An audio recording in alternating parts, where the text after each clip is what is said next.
According to this and many other similar studies, sexual activity is way down among unmarried heterosexual men and is for the most part unchanged among heterosexual unmarried women, also known as they're still doing it. What do you think is the problem? My own hypothesis is that online dating heavily changed the dating world for the worse for the average man. The average man now has to actively compete against hundreds of other men for an average woman. Story 1. A lot more options for diversions outside of dating. I think most guys have very little free time, so you don't want to waste it. Dating is hard, often unsatisfying for a variety of reasons, as well as financially draining. That's after going through the challenge of rejection to get that date.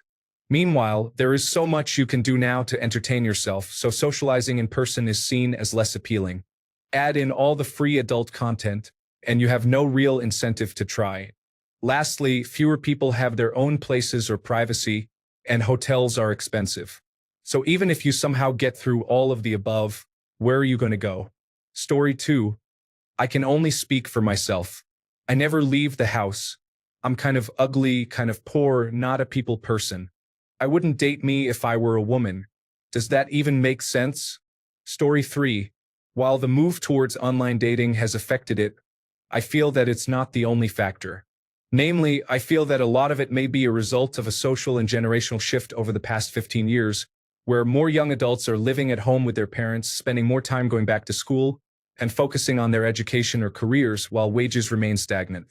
That makes it hard for most people to find sexual partners given they have less time to date and even fewer places to connect. In addition, we have become more focused on self-entertainment, where everything that was once geared towards social gatherings has been replaced with more immediate self-gratification like instant movies at home, social media, and video games. Interestingly, the article found no change for women, whereas the famous 2019 General Social Survey study showed that the number of women who did not have sex increased as well. While it nearly tripled for men from 10% to 28%, it nonetheless doubled for women from 8% to 18% during the same period. I recall reading that study, and the researchers hypothesized that it was more about the fallout of the 2008 Great Recession, as the increase started right after that. The researchers never mentioned the advent of online dating at all, which only became popular around 2013 or 2014 with the launch of apps like Tinder, and I agree with that assessment. Edit. It was supposed to be 10% to 28%. Fixed it. Story 4. I, 36, got back into the dating game last October. Despite everything, I've been managing to meet people, go for coffees, and enjoy fun activities. Things progress, but usually, I'm not what they are after. I am amazing, I am fun, I look after myself, but apparently just not enough. Trying not to be pessimistic, so I've deleted the applications, and I will work on myself again for another year. Got to have a break after being burned so many times. Good luck, people. And forget the ones who ghost. Story 5. I think it's due to a lot of different things. There have been massive social changes in the last 60 years regarding interpersonal relationships. By and large, we're not getting married to our high school or college sweethearts. We don't have secure work, pensions, and affordable housing. Staying in your hometown outside of a few metropolitan areas is arguably a sign of failure to young people. We work longer hours and don't have the large social support networks baby boomers did in the 1960s, 1970s, and 1980s, which makes us less likely to find someone and also increases the pressure on that single relationship. Generally speaking, we also feel much lonelier and burnt out than prior generations.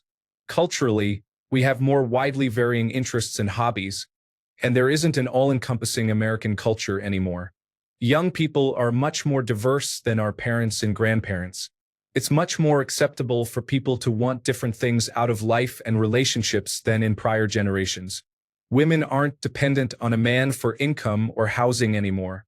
The college graduate gender imbalance also complicates dating. All of this leads to dating being, well, individual. I don't know if that girl at the bar is going to appreciate me trying to chat her up, or even if she's interested in men. I can use dating apps to make sure I don't make anyone uncomfortable, but those are mostly designed to keep you swiping or hope I run into someone, but that's unlikely. There isn't a one-size-fits-all dating strategy anymore.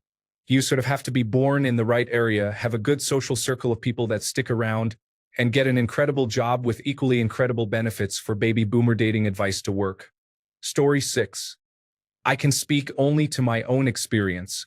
The pandemic didn't do anyone any favors. I think everyone can agree with this. It certainly didn't do me any favors because it reduced all of my social outlets to pretty much zero, and it is still basically zero even a year later. Due to this, I have moved to online dating. So far, I have only tried Tinder, and honestly, it is quite awful. I see tons of women that I wouldn't mind striking up a conversation with, but the reality of the app settles in on me and makes me feel pretty helpless and worthless. I am just a single man in a sea of men who are collectively drowning women in attention. I have gotten 2 matches so far, but I think they were both bots. Matches disappear so quickly without a chance for me to react. I'm already out of my comfort zone with using the app, and that kind of stuff has a real chilling effect. I think I will try Bumble next. Story 7. It makes sense because jobs don't pay enough anymore, and many live hand to mouth now. Housing can be very expensive depending on the area, so people stay with their parents or live in shared housing. It takes time to get your qualifications and reach a position that pays enough to live an independent life.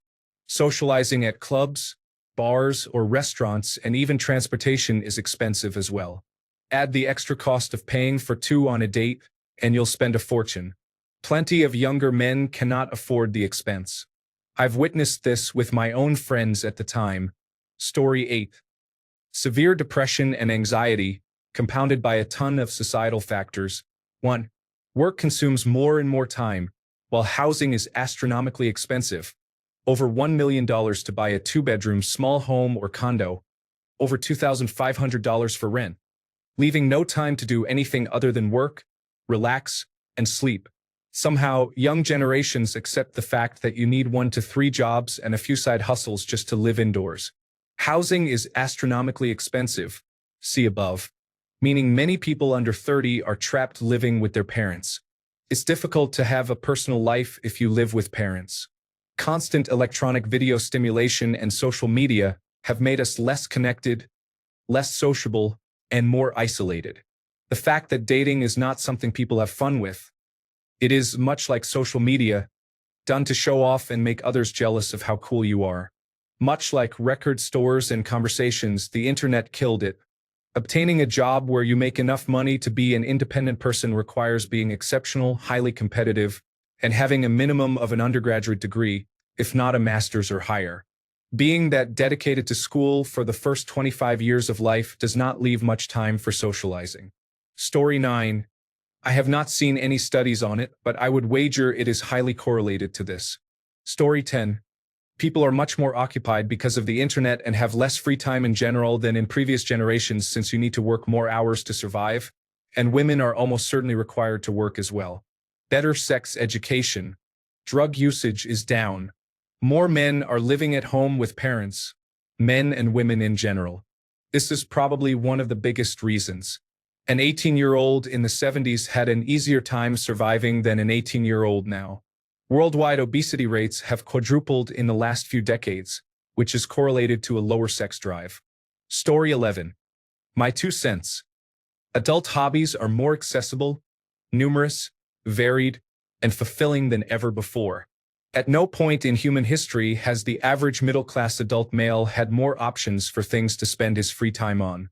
When you consider all the pain, rejection, humiliation, and sheer effort that most men have to put in just to get laid, it is no surprise to me that more and more men are opting out as the alternatives continue to get more attractive. Story 12.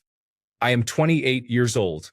I have never been on a date or had any sort of intimate experience with a woman. I was shy initially but got over it and then got rejected 20 times between the ages of 22 and 24. I stopped asking women out after that.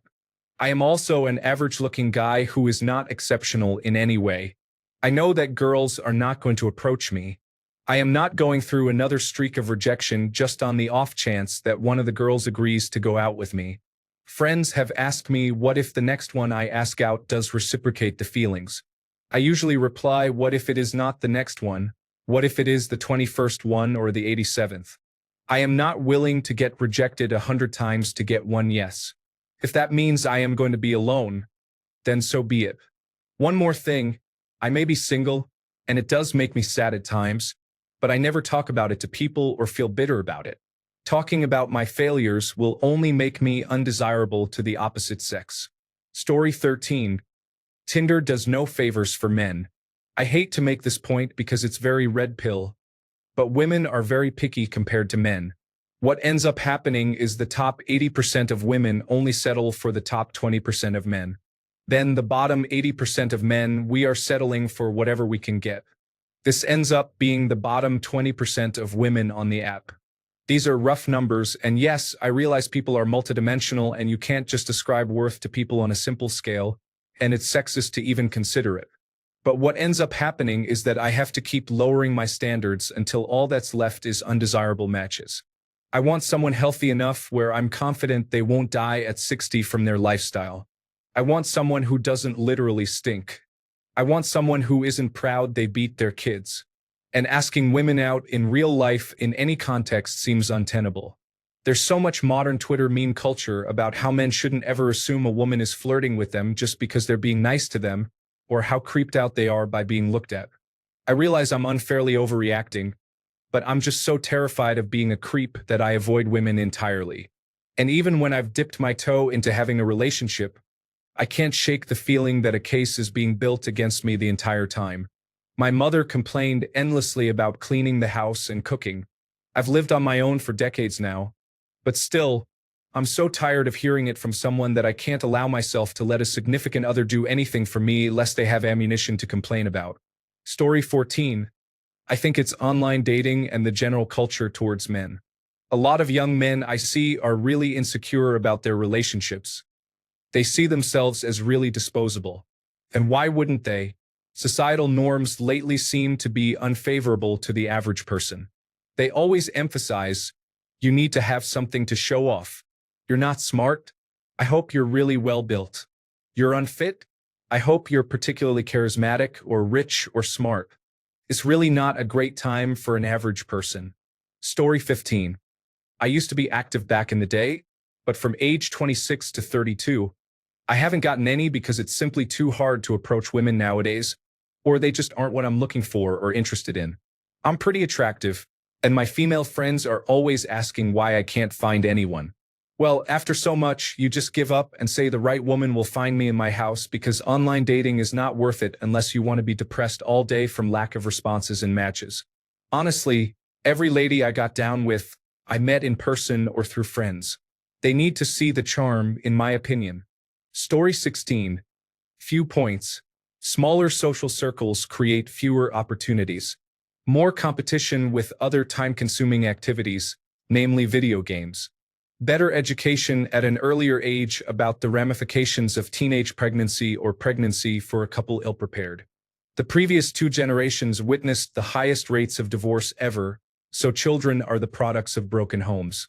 The internet has created opportunities for more meaningless connections, exacerbating the grass is greener fallacy.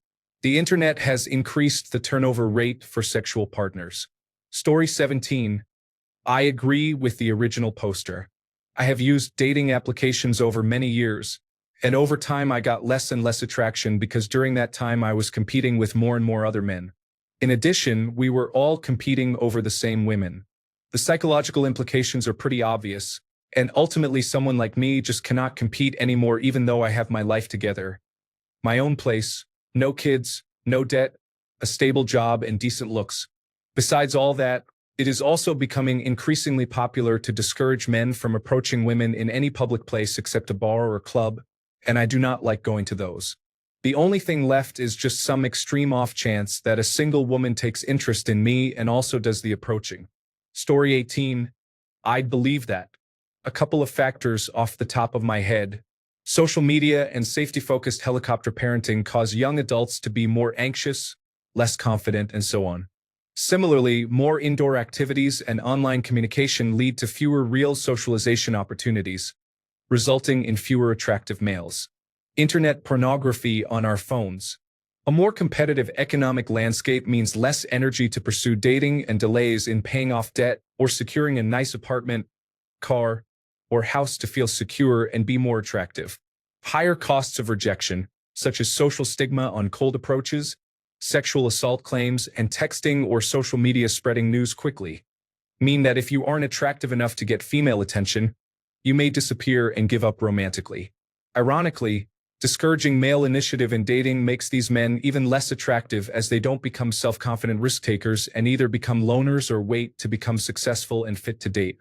Women will always have more inherent opportunities to date and have sex, but I bet if you polled young men and women on whether they're satisfied with their relationships and love lives, you'd get roughly similar numbers.